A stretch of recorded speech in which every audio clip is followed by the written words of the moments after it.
Bonsoir et bonjour à toutes et à tous. Aujourd'hui, on se retrouve pour une nouvelle vidéo.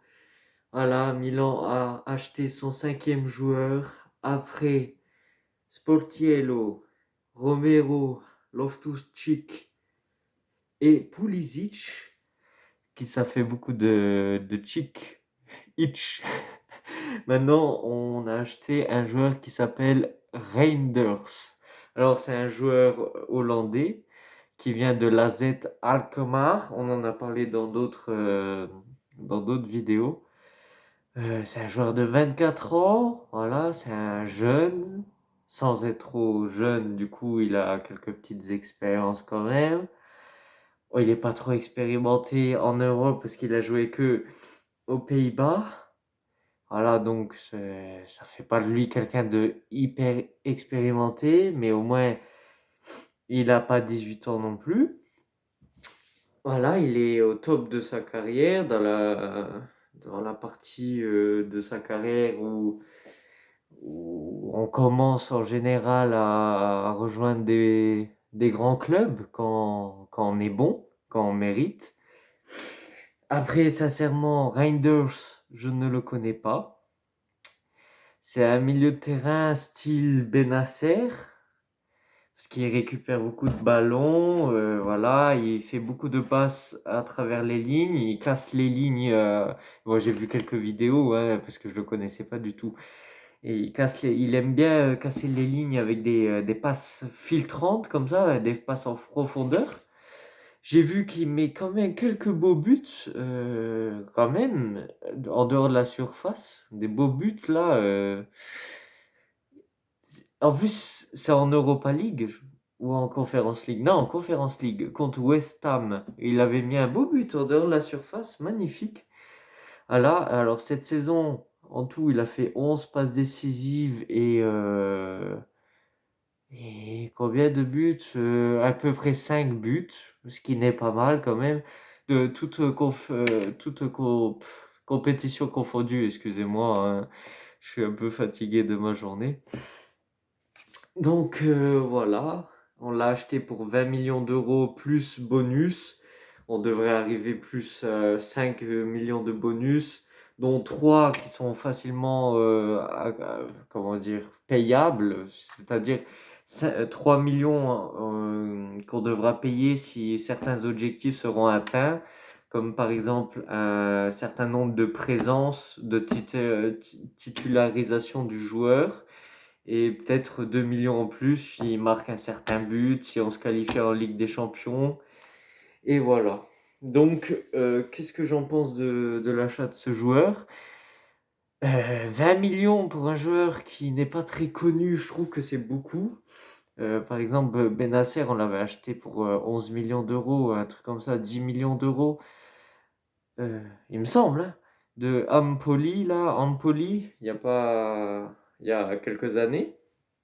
Et voilà, il n'était pas très connu, mais voilà, c'était Benasser. Je crois qu'il jouait déjà avec l'équipe nationale d'Algérie. C'était quand même un sacré joueur. Mais là, sincèrement, Reinders, j'ai jamais entendu parler. Après, c'est sûr que je ne suis pas le championnat hollandais. Parce que bon, je trouve qu'il y a mieux quand même comme championnat. Déjà que j'ai du mal à suivre les autres championnats. Parce que je suis principalement celui de Serie A. Bon, c'est clair que je suis la Liga, la Première Ligue, moins la Ligue 1, parce que ça m'intéresse pas plus que ça.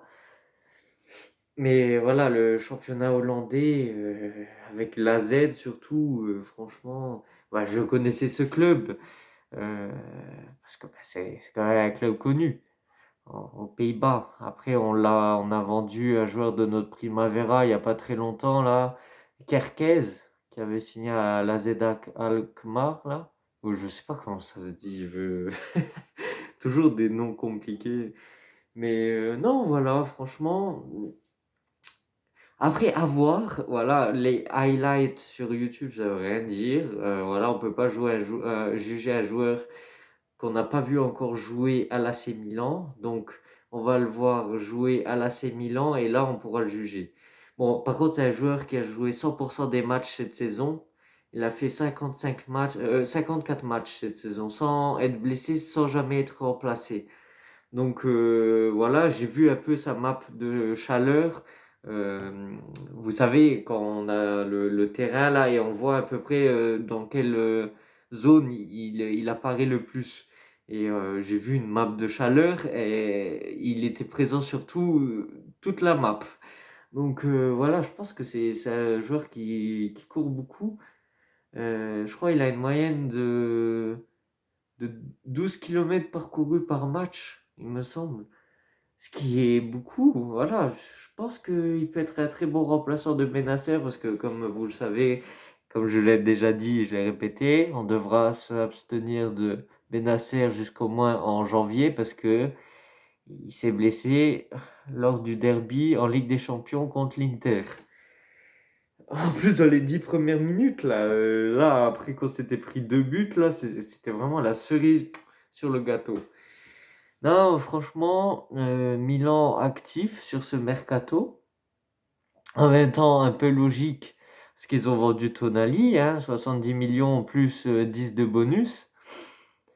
Donc là, ils ont acheté Romero et Sportiello, c'était gratuit. Loftus-Cheek, 20 millions à peu près. Pulisic, 20 millions. Reinders, 20 millions. Ça fait 60 millions, certes.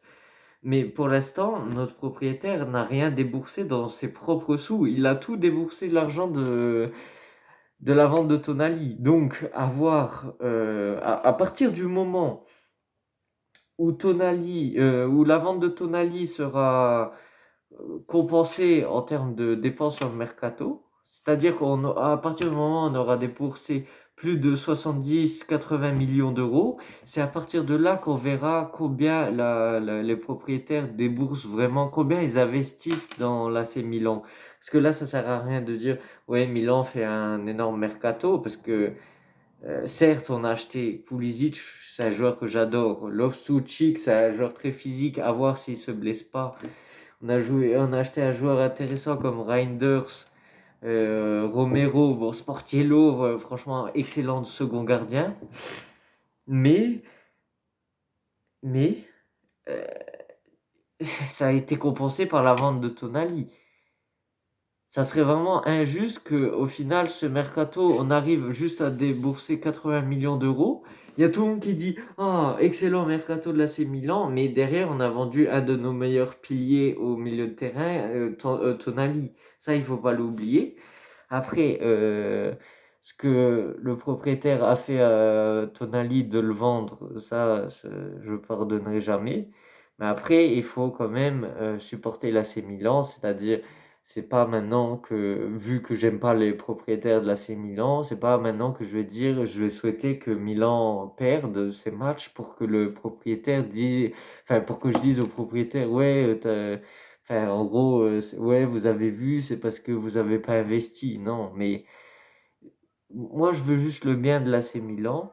Si là, les joueurs qu'ils ont achetés avec les sous de Tonali, ils, euh, ils jouent bien, ils nous apportent beaucoup, ben tant mieux. C'est juste, j'aimerais que là, ça soit pas les derniers achats qu'ils fassent parce qu'il faut encore acheter un buteur. Ah, il parle de Morata ou Taremi. Taremi, il l'évalue à 25 millions d'euros. Porto, laissez tomber. En plus, c'est un extra-communautaire parce que c'est un Iranien. Voilà, je me souvenais plus de sa nationalité. Donc voilà, 60 millions, plus 20 millions pour un attaquant entre Morata et Taremi pour l'instant. Après, moi je pense pas que ça sera eux qu'on va acheter parce que c'est trop cher pour des joueurs de 30 ans, quoi. Plus des joueurs, Chukwueze, 30 millions. Bon, normalement, on devrait dépasser les 70-80 millions de la vente de Tonali. Mais moi, j'aimerais quand même que, en plus de la vente de Tonali, le propriétaire investisse beaucoup. Parce que on s'est fait des sous avec la Ligue des Champions, à peu près 100 millions d'euros. Ils sont partis où ces sous-là? On a été jusqu'en demi-finale. Chaque passage, enfin, chaque Déjà, en passant les poules, on a gagné des sous. En passant les huitièmes, quart et bah, du coup demi-finale, non, mais on a gagné des sous. Le stade est toujours complet. Ils vendent toujours des stades, des stades. Ils vendent toujours des tickets pour le stade. Ils vendent toujours des maillots.